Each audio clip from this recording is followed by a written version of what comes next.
So I'm back, this time to talk about the struggle for Trost, or at least the first two parts of the struggle for Trost. I was excited to finally see the cadets in action, but maybe I shouldn't have been. Because a lot of tragedy struck, the unthinkable happened, and we learned a key character's dark backstory. This arc left me puzzled, it left me in total disbelief, but with some time I think I'm finally starting to process it, so let's get to it. The first thing that kind of caught me off guard is that the battle on the wall really turned out to be simply like an initial skirmish, and that the real battle was in the aftermath. So I was expecting something, I got something different. That's nothing new for Attack on Titan. But the Colossal Titan struck and he damaged the wall, and then he just disappeared. And this really made my jaw drop a little bit, and I got real puzzled because how did he disappear? Like, now I want to know the mechanics of how this Titan disappeared. I want to know what the rules are for these Titans. How do they travel? How does he get there so quickly without anybody seeing him coming? How does he get away so quickly? So I continue to have more questions about these Titans. Basically, how does this guy teleport? And then we get to go see this Lord Wald character. And when we see him, he's playing chess, which is, always kind of been a metaphor in fiction and even in real life about how good someone is at strategy and at planning, specifically both military and politics. And we also see that he's a glutton. He just wipes up all of these crackers with cheese on them or cookies. I'm not sure what they are. The food in anime always makes me hungry. But when you see these things in combination, it really starts to make it clear how the storytellers view the ruling class, or at least how they want to address the ruling class in this show. They essentially show us pretty quickly that Lord Wald, well, he's useless in this new crisis. And it also makes me start to wonder, just thematically, philosophically, aren't most governments built for yesterday instead of tomorrow? And I don't mean this specific, any particular government or political structure, just sort of like human nature. We're always dealing with the last crisis instead of anticipating the next one. So this person was built to be in the ruling class in a world that's very different than what we have faced in the last 5 years here in the Attack on Titan world. Also, Wald makes a comment that only insignificant lives are lost. It shows how detached he's become from the common person. It shows his really self-involved nature and disconnection from humanity at large. And then even the Commandant, this person we got to know in episodes 3 and 4 a little bit, we later find out that even he feels obligated to prop up Wald's ego by losing to him at chess or whatever this board game is on purpose, letting him win or at least giving him a few advantages, taking it easy on him just to keep the water smooth. But then in sort of a watershed moment, we see that the Commandant just swigs wine straight from Wald's bottle. And to me, that kind of works in a real quick instant as a show of kind of the impending change in the social order in this world. The way that people's rank and importance and significance is going to change as we go from peacetime to wartime. And we'll get another example of this in the next episode as well. But there's this flashback, and it's to a classroom, and we see a younger version of some of the characters attending a lesson that's primarily on Titan physiology. And I learn a lot here, because I got so many questions about Titans still. I've gone into this cold. The first thing that caught my attention is they point out that the Titans' method of reproduction is unclear. Almost all the Titans appear to be a male, or at least phenotypically male. They don't really have reproductive organs. I don't like to talk about that stuff, but you know what I mean. They also have this increased body temperature. And that explains why there's steam rising off of them. I really noticed it on the wall when the Colossal Titan attacked. I saw that steam coming off of him, and I thought it was smoke. I thought that was where cannon shots had hit him and he was smoking and they were doing damage. But then later they make it clear through the illustration that because of their increased body temperature, this steam kind of emanates off their body. And it's a great visual effect. It makes them really seem otherworldly and scary and intimidating. But I totally misinterpreted it when I saw it at the beginning of this episode. They also explain that the Titans can regenerate almost, but not quite all injuries. We even saw you can blow a head off and the head will grow back. Blow an arm off and it grows back. The Titan gets blown in half and the upper part of the body is still crawling towards the humans. So they do have this mystical supernatural component. They're not just gigantic animals. There's a little something extra there. And building on this whole otherworldly nature of the Titans, they even disclose that apparently they don't need to eat. And they've arrived at this conclusion because the only thing that Titans eat are humans. They don't eat any other animals, and they hadn't had any contact with humans for like 100 years, and they didn't all starve to death.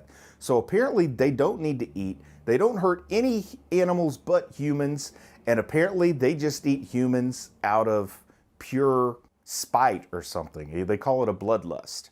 And this makes it seem like they're designed specifically to kill humans, and then the way that the steam comes off of them, the way that at least the colossal titan seems to be able to just evaporate and then reform. It makes me start to wonder in a really weird direction, but like, are these alchemical creations or something? Like, is there a little bit more of a component to it other than just biology? And then of course, given how we're seeing this changing social situation, we're seeing an impending crisis on civilization. I've already said this whole show seems to be somewhat of a meditation on how society handles crisis, or how civilizations handle crisis. I start to wonder if these titans are an allegory for a weapon. You know, it's like an example of humans creating the means of our own destruction.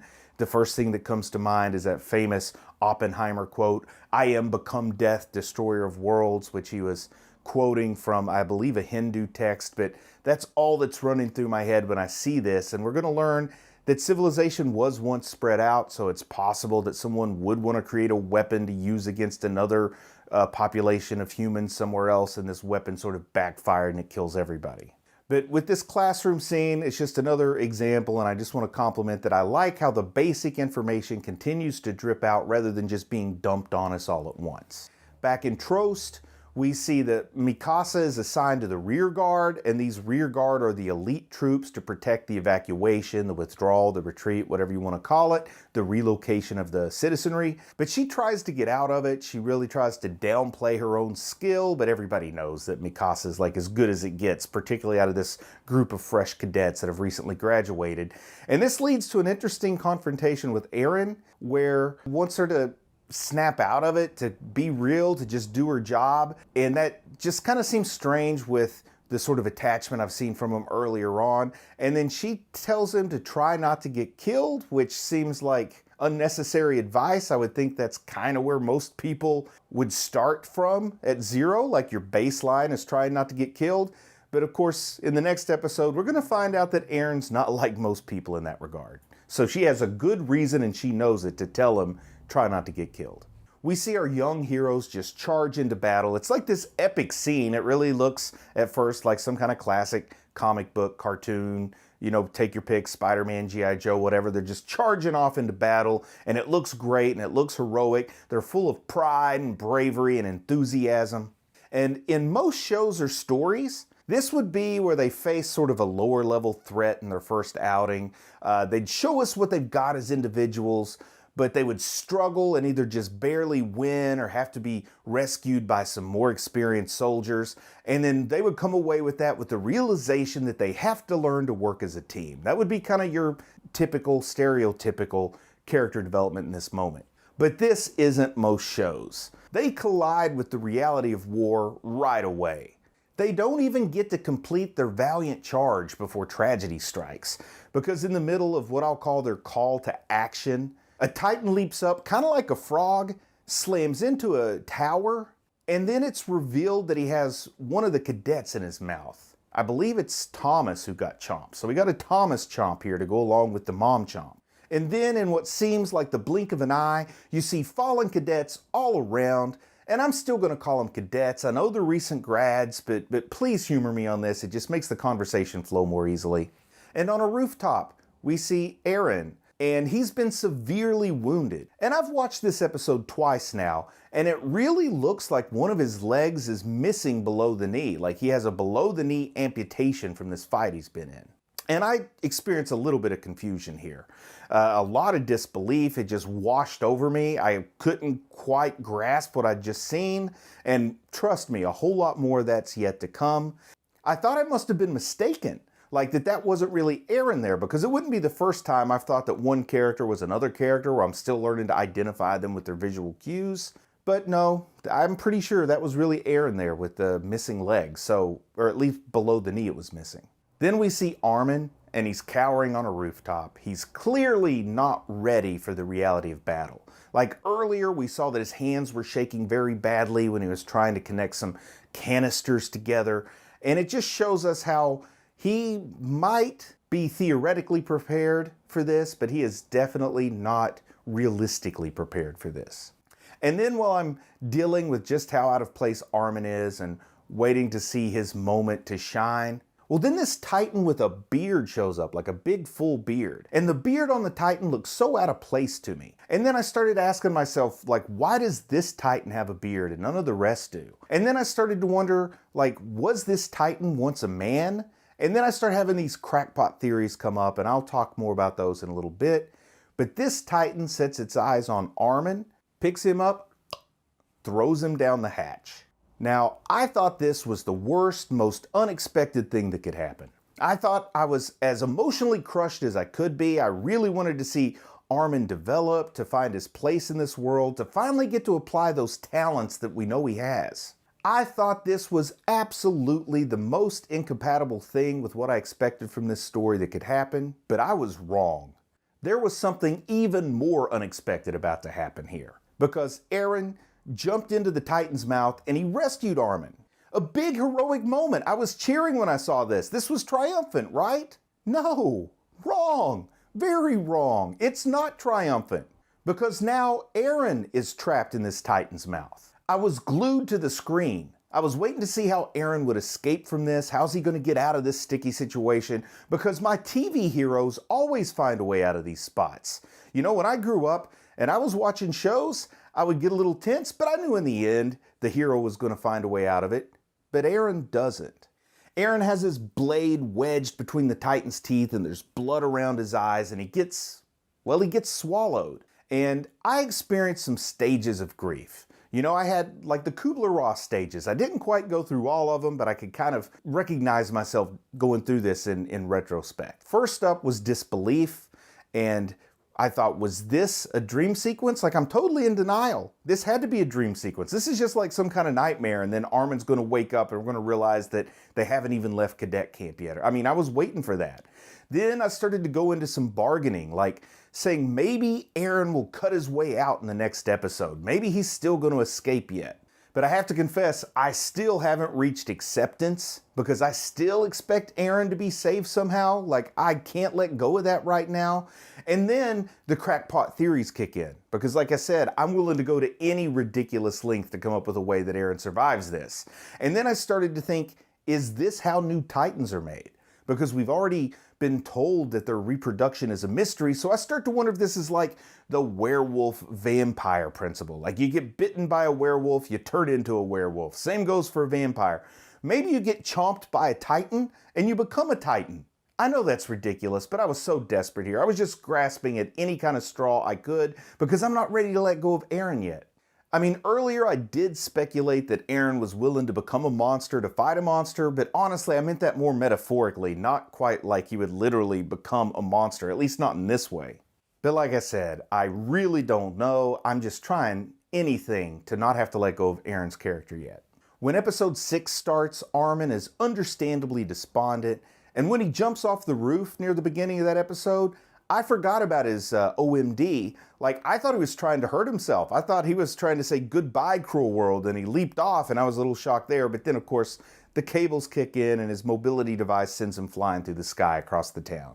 We see that this character, Franz, has fallen. In fact, I think he may have been ripped in half. And then Hana, another character, is not willing to let go of Franz yet. Like, she's performing CPR, and we know it's totally fruitless, but she just can't accept the fact that this person has died, and maybe that's kind of like me with Eren. Maybe this show is anticipating how I'm reacting, and it's showing me something to say, look, you've got to accept this. These consequences are real. And sort of a contrast, we see that Potato Girl seems to be handling all of this remarkably well. And this keeps me intrigued, because I want to know what in the heck is going on inside that head of hers. Then we see Armin sort of have a contemplation on the cruel nature of life. And that's a theme that's going to be repeated later on in the episode, but from a different perspective and with a different conclusion. We also see that Mikasa is a Titan killing machine. I mean, she's hacked so many of the Titans that her blades have become dulled. And also, we will find out where this killer instinct comes from as this episode unfolds. But first, she confronts a merchant who values property more than human life. And I love how this show gives us echoes. And we're going to get an echo of Armin's contemplation. Here we're getting an echo in episode 6 of that character of Lord Wald in episode 5 with this merchant who values property more than human life. And we see Mikasa confronts him, she threatens him, and suddenly human life is worth more than property when it's his life that's being dealt with, and she opens up the passageway and more refugees can evacuate from Trost. I see this encounter and I think that it's maybe a sign that the economy is set to crumble in this crisis. And I kind of call this the Gilligan's Island principle. I don't know how familiar you are with Gilligan's Island, but I figure most people are. And like Mr. Howell is this millionaire, he has lots and lots of dollars, and he's always offering to pay people huge sums of money to do things. But on this island, there's not like any commerce, so the money really is worthless. So Mr. Howell, his whole means of power and survival before he gets to the island is suddenly gone when everything is built by coconuts and nobody really has a use for dollars, but people still hold on to that concept of money for a while, so it still does manage to persuade people at times. And then also this property that he's trying to transport out of Trost.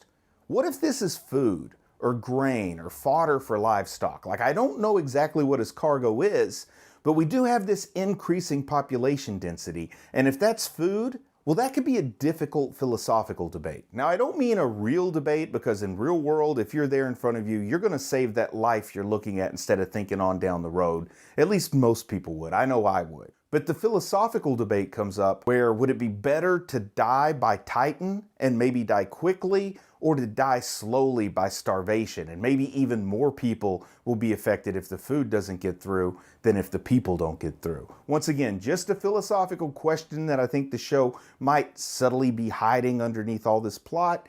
I know where I stand. I would pick the people in front of me every time, but still, it's the kind of debate people have when they're talking about philosophy and principles and stuff like that, economics. But we do get to see Mikasa's backstory, and I'll call it her origin story if you'll allow it, just easier for me conversationally.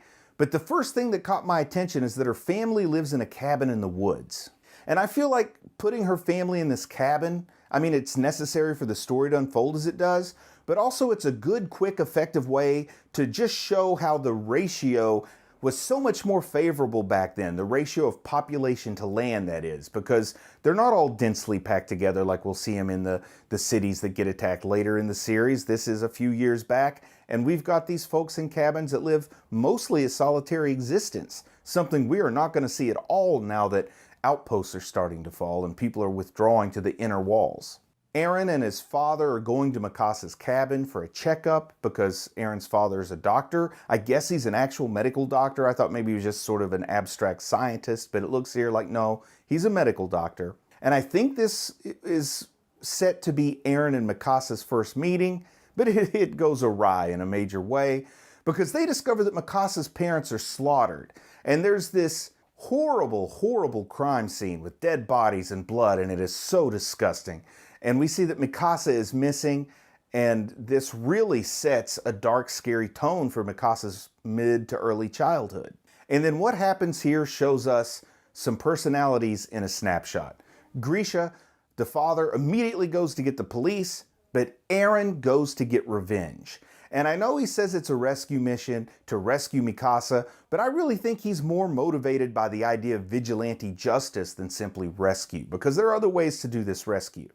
And this, like in a nutshell, shows so much of Eren's character and how his mechanism of operation has been present since a pretty early stage in his life. It makes me wonder if like part of his brain is missing, like the part that understands it's a low probability of success when one child takes on multiple armed adults. And we see Mikasa in the hands of human traffickers. And if you had any doubts about just how dark this show's willing to go, you can put those to rest with this horrific event because, I watched a lot of cartoons over the years and very few deal with human trafficking, particularly of a child.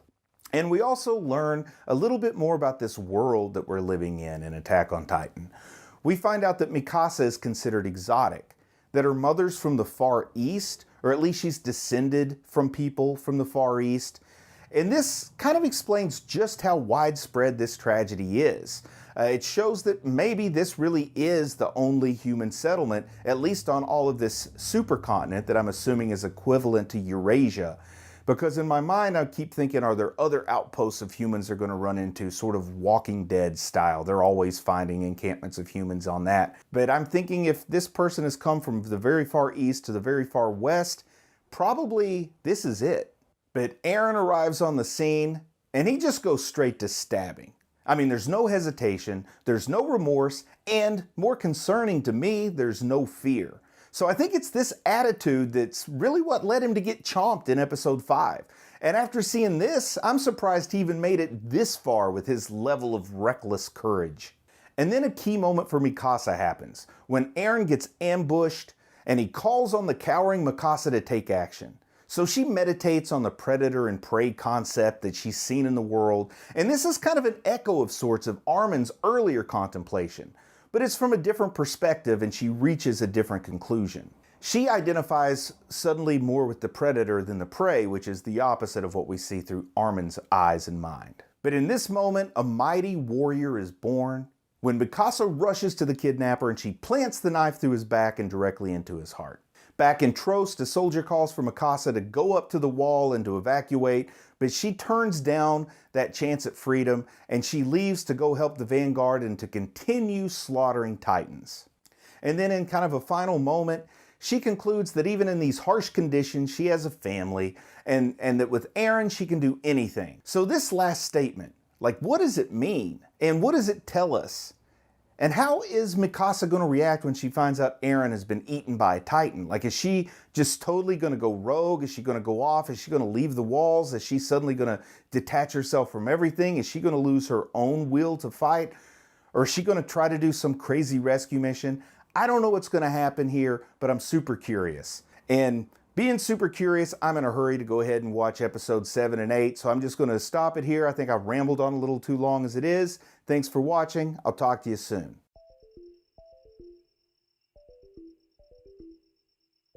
I was waiting to see how Eren would escape from this.